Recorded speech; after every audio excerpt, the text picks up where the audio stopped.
नमस्कार साथियों, कैसे हैं आप सभी लोग। आशा करता हूं बढ़िया होंगे और पढ़ाई आपकी जो है एकदम बेहतरीन तरीके से चल रही होगी। तो आइए आज बात करते हैं 22 अक्टूबर 2022 के top most important current affair notes में। तो आज की क्लास बहुत खास है आपके लिए। आज मैं बरसात करने वाला हूं कुछ क्वेश्चनों की, ठीक है। कुछ प्रधानमंत्रियों की बरसात भी होगी आज। तो आप सभी को बहुत ही पेशेंस के साथ अंत तक वीडियो को देखना है। बहुत ही इंटरेस्टिंग वीडियो है, बहुत ही अच्छे क्वेश्चन आपके लिए लेकर आया हूँ, अच्छे फैक्ट आपके लिए लेकर आया हूँ और बहुत ही कम समय में पूरी क्लास को आपको समझाने वाला भी हूँ।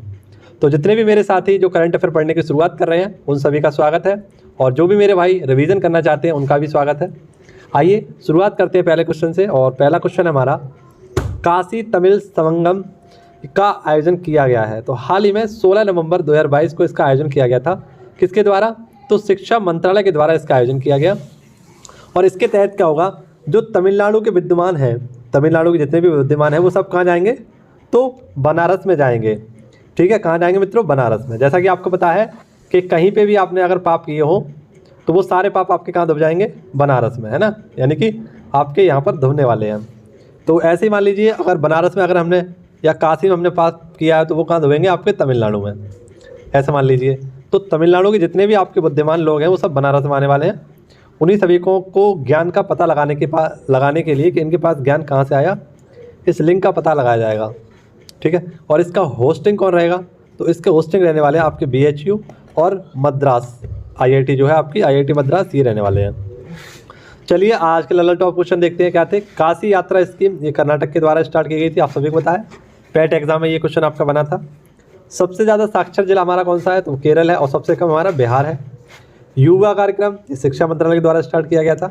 युवाओं के लेखन का जो नज़रिया था उसको बदलने के लिए और उन्हें लेखन के प्रति क्या करना, उन्हें जागरूक करना, इसके लिए युवा कार्यक्रम को स्टार्ट किया गया था। आगे देखते हैं, बहुत ही इंपॉर्टेंट क्वेश्चन आपके लिए और कुछ अन्य जानकारियाँ भी और महत्वपूर्ण सभी पुरस्कारों की लल्लन टॉप बात है। क्वेश्चन देखते हैं क्या है हमारा। सैयद उत्कृष्टता अंतर्राष्ट्रीय पुरस्कार, कौन सा? सैयद राष्ट्रीय उत्कृष्टता पुरस्कार। तो यहाँ पर आप सभी लोग समझ रहे होंगे सैयद कौन है।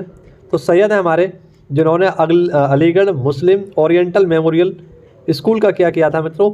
स्थापना किया था, जो आज क्या है हमारा AMU। जब इसकी स्थापना हुई थी तब इसका नाम यही था, अलीगढ़ मुस्लिम ओरिएंटल मेमोरियल स्कूल। लेकिन 1920 में इसका नाम क्या हो गया? AMU यानी अलीगढ़ मुस्लिम यूनिवर्सिटी। इसकी स्थापना या इसके संस्थापक जो थे वो थे सर सैयद अहमद खां। अब जो हाल ही में पुरस्कार दिया गया है वो इस्लाम धर्म की प्रशंसा करने वाले USA के एक इतिहासकार हैं जिनका नाम है बारबरा मैटकॉफ। कौन है मित्रों? बारबरा मैटकॉफ, इनको दिया गया है, ठीक है। तो आप सभी को ये सारी बातें याद रखनी है। और ये काफ़ी इंपॉर्टेंट क्वेश्चन है कि AMU का पुराना नाम क्या था और इसकी स्थापना कब हुई थी। तो AMU कब बना? आपका 1920 में। ये भी आप सब लोग याद रखना है। आगे देखें तो आप सभी को पता है पुलित्जर पुरस्कार ये किसे दिया गया था? फहमीदा अजीम को दिया जाएगा।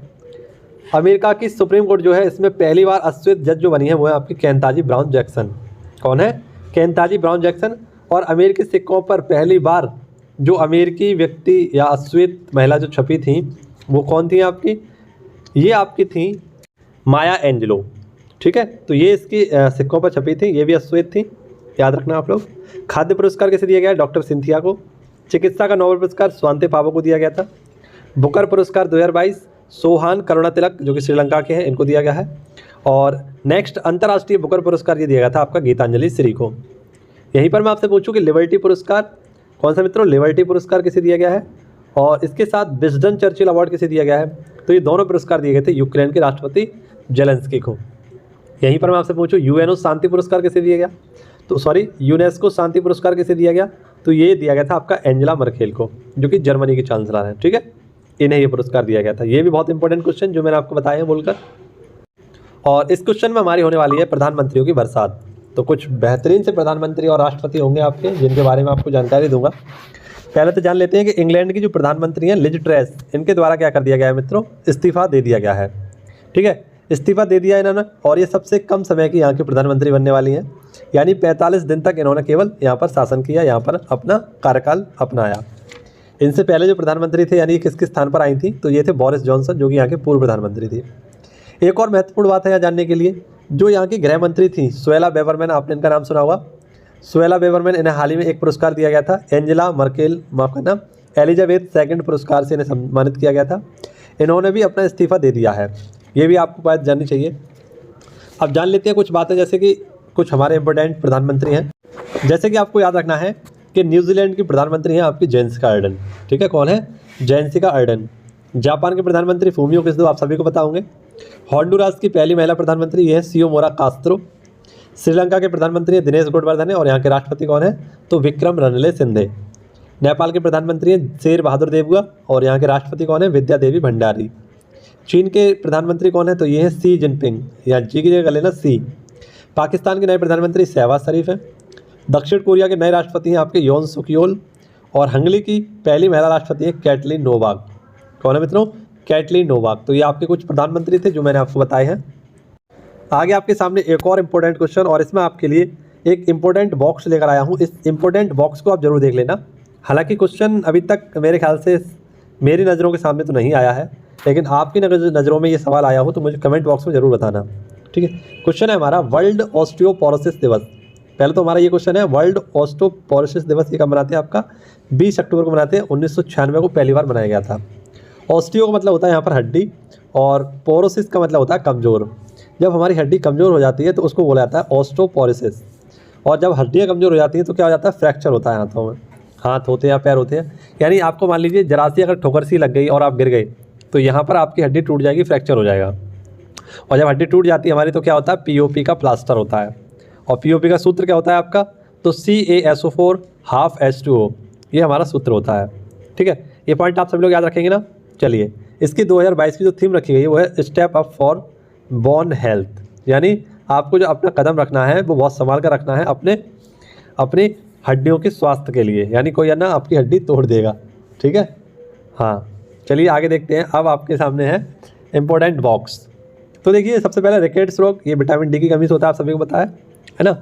और बैक्टीरिया से होने वाले रोग आपके कौन कौन से, इन्हें जान लीजिए। एक तो आपका टेटेनस है, एक आपका प्लेग है, हैजा है, टाइफाइड है, तपेदिक है, कुष्ठ रोग है। ये सारे रोग आपके किससे होते हैं? बैक्टीरिया से होते हैं। जबकि आपके वायरस से होने वाले रोग कौन कौन से हैं? तो यहाँ पर लिख दिए मैंने। जुकाम है, जो अभी इस वक्त मुझे हो रहा है बुखार भी आ रहा है। इबोला है, चेचक है, खसरा है, पोलियो है, डेंगू है ना। ये सारे किससे होते हैं? आपके वायरस से होते हैं। अब हड्डियों की बात आई है तो सबसे छोटी हड्डी होती है हमारी कान में, इसका नाम होता है स्टेपिज। सबसे लंबी और मजबूत हड्डी हमारी जो होती है वो होती है फीमर, जो कि होती है हमारे जंग में। मैंडिबल हड्डी, ये मैंडिबल हमारी ठोड़ी वाली जो हड्डी होती है उसे कहते हैं, हाँ, ठोड़ी वाली हड्डी को कहते हैं मैंडिबल। यानी ये घूसे में तेरी थोड़ी तोड़ दूंगा, यानी तेरा मैंडिबल तोड़ दूंगा, ऐसे बोल देना। अब हड्डी का अध्ययन को कहते हैं तो ऑस्टोलॉजी। सबसे मजबूत हड्डी हमारी कौन सी है? फीमर हड्डी। अब जिस इंपॉर्टेंट बॉक्स के बारे में आपसे बात कर रहा था, ये है वो इंपॉर्टेंट बॉक्स आपके माने। और इसी के बारे में आपसे पूछ रहा था कि आपने कभी विटामिनों की खोज कब हुई थी? ये क्वेश्चन देखा है? तो देखा हो तो मुझे कमेंट बॉक्स में बताना, ठीक है। देखिए, विटामिन ए, इसकी खोज कब हुई थी मित्रों? इसकी खोज हुई थी आपकी 1913 में, ठीक है। विटामिन B1 की खोज हुई थी आपकी 1910 में। विटामिन सी की खोज हुई थी 1920 में। विटामिन डी की खोज भी 1920 में हुई थी। और विटामिन ई की खोज 1922 में हुई थी। विटामिन के की खोज आपकी 1929 में होती है। तो ये जो मैंने आपके लिए इंपॉर्टेंट बॉक्स बनाया है, ये बहुत ज़्यादा आपके लिए उपयोगी हो सकता है अगर आपसे ये क्वेश्चन पूछा गया तो, ठीक है। तो कहीं ना कहीं से नोट डाउन जरूर कर लेना आप लोग, जिससे कि आपका कुछ फ़ायदा हो सके। आगे बढ़ते हैं, देखते हैं अगला क्वेश्चन। क्वेश्चन नंबर 5 पर हमारा आया है 5th खेलो इंडिया यूथ गेम। तो 5वें हमारे जो खेलो इंडिया यूथ गेम्स होंगे, ये 2022-23 में इनका आयोजन किया जाएगा, यानी 2023 के जनवरी में इसका आयोजन किया जाएगा। हालांकि है ये 2022 के, लेकिन होंगे कब? 2023 में। ये मध्य प्रदेश के 8 शहरों में इसका आयोजन किया जाएगा। अब आप सभी को बताएगा कि खेलो इंडिया यूथ गेम्स आखिरकार होता क्या है। तो हमारा एक होता है खेलो इंडिया गेम्स। क्या होता है? खेलो इंडिया गेम्स। ये जो खेलो इंडिया गेम्स होता है मित्रों, इसी के 2 पार्ट होते हैं। एक होता है आपका खेलो इंडिया यूथ गेम्स और एक होता है आपका खेलो इंडिया यूनिवर्सिटी गेम। तो ये हाल ही में आपको पता है इनका आयोजन किया गया था। जो खेलो इंडिया यूथ गेम्स है 2022 में, जो 2021 के थे, इनका जो शुभंकर था वो था धाकड़, और इसमें टॉप पर आता आपका हरियाणा। इनका आयोजन हुआ था पंचकुला हरियाणा में, ठीक है, याद रहेगा आपको। तो और जो यूनिवर्सिटी गेम्स थे वो कहाँ हुए थे हमारे? वो हुए थे बेंगलोर में, और इसमें टॉप पर आता आपका जैन यूनिवर्सिटी, और उसका जो शुभंकर था वो था बीरा, ठीक है, ठीक है, याद रहेगा आपको। ये बहुत ही इंटरेस्टिंग बात है आपके लिए।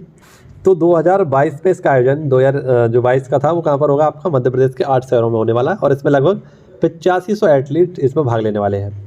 अनुराग ठाकुर जी जो है हमारे, राष्ट्रीय खेल एवं युवा मंत्री हैं ये हमारे, ठीक है, केंद्रीय खेल एवं युवा मंत्री हैं, इनके द्वारा इसका ये घोषणा की गई थी।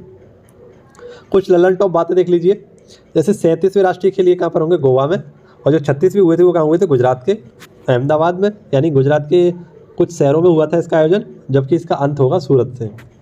महाकाल लोक कॉरिडोर ये उज्जैन में होगा। लाडली लक्ष्मी योजना ये मध्य प्रदेश की है। 17वां प्रवासी भारतीय दिवस इंदौर में मनाया गया था, ठीक है। सबसे जो हमारा कार्यात्मक रूप से साक्षर जिला है वो है मांडला जिला। अब इंदौर के बारे में 4-5 बातें याद रखना। एक तो वाटर प्लस सिटी कौन सी हमारी, इंदौर है। बायो CNG टर्मिनल ये कहाँ पर है, इंदौर में है। क्लीन सिटी ये कौन सी हमारी, इंदौर है। पोहे कहाँ के फेमस है मित्रों, पोहे है ना, आप सभी को पसंद होंगे पोहे, ठीक है। तो ये पोहे भी कहाँ के पसंद है आपके, फेमस है इंदौर के। और डिजिटल एड सिटी, एड्रेस सिटी का मतलब है ये आपकी इंदौर है। सतपुड़ा की सबसे ऊंची चोटी कौन सी, धूपगढ़। और बाल बजट पेश करने वाला पहला राज्य कौन सा था हमारा, मध्य प्रदेश। मध्य प्रदेश में ही सर्वाधिक आपके वन पाए जाते हैं। तो ये सारी बता दो यार।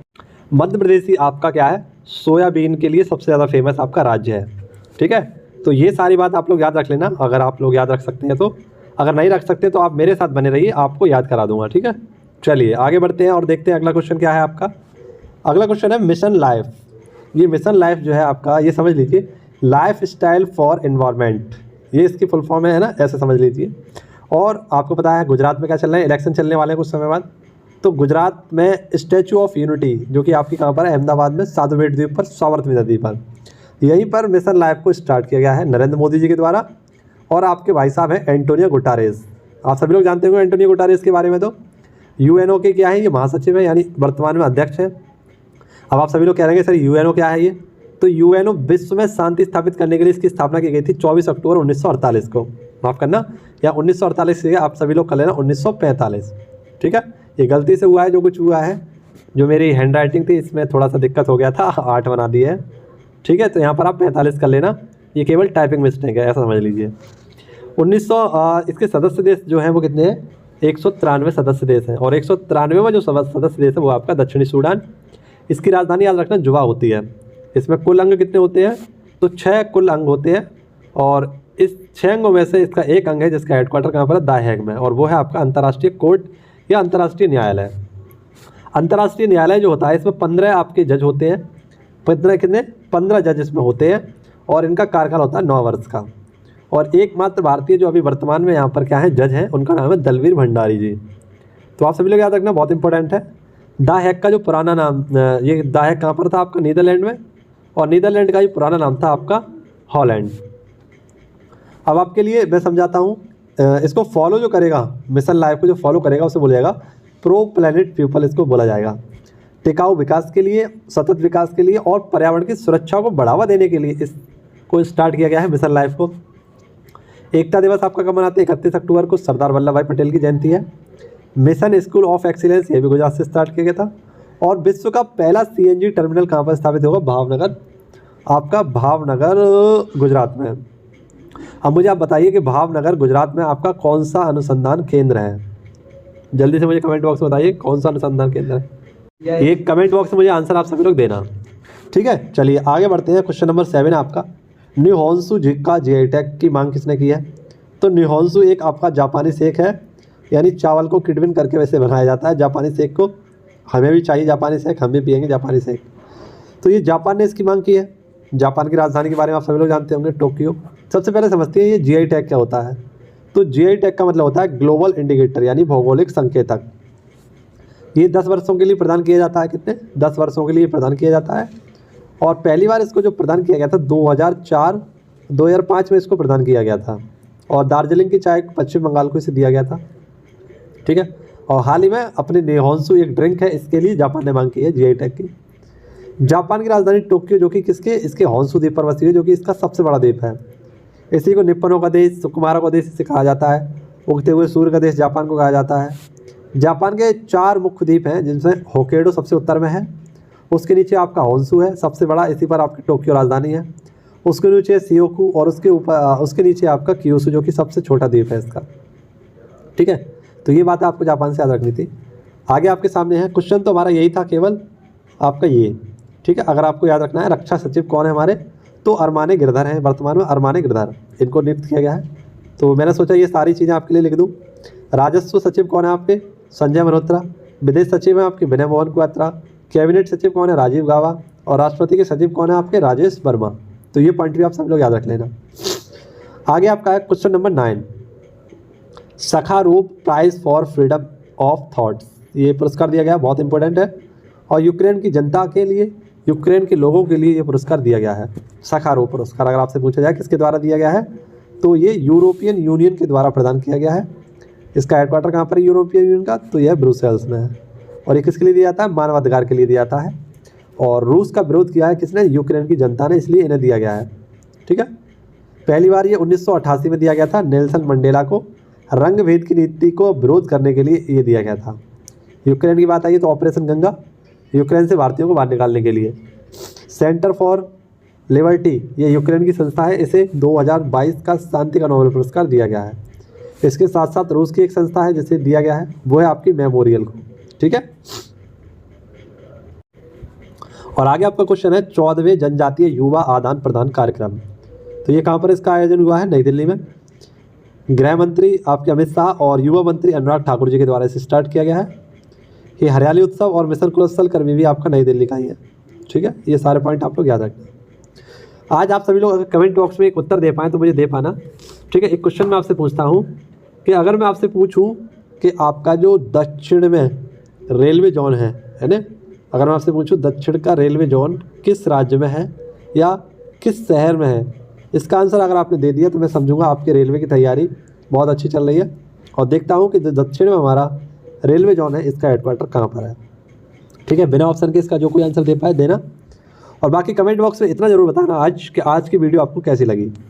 काफ़ी दिक्कत में हूँ, आप आवाज़ सुनकर ये पता लगा सकते हैं बहुत तगड़ा वाला जुकाम है, इसके साथ साथ खांसी भी है और इसके साथ साथ बुखार भी है। ठीक है, परेशानियाँ तो बहुत सारी हैं लेकिन आपको छुपाना चाहता हूँ, बताना नहीं चाहता हूँ। ठीक है, तो वीडियो के बारे में आप ज़रूर बताना कैसी लग रही है आपको। और इसके बाद आपकी एक वीडियो आने वाली है NCERT बेस्ड, जो क्वेश्चन सर ने आपको रात में कराए थे उसके ऊपर, तो उस वीडियो को आप ज़रूर देख लेना। उसको कम प्यार दे रहे हैं आपके, लेकिन उसमें मैं आपके लिए बहुत कुछ नया करने की कोशिश कर रहा हूँ, बहुत सारे नए क्वेश्चन आपको जोड़ने की कोशिश कर रहा हूँ और 10 से 15 मिनट में पूरी वीडियो करने की कोशिश करता हूँ। तो एक बार आप सभी लोग उसे भी जाकर देख लीजिएगा। ठीक है, मिलते हैं आपसे अगली वीडियो में। धन्यवाद, जय हिंद, जय भारत।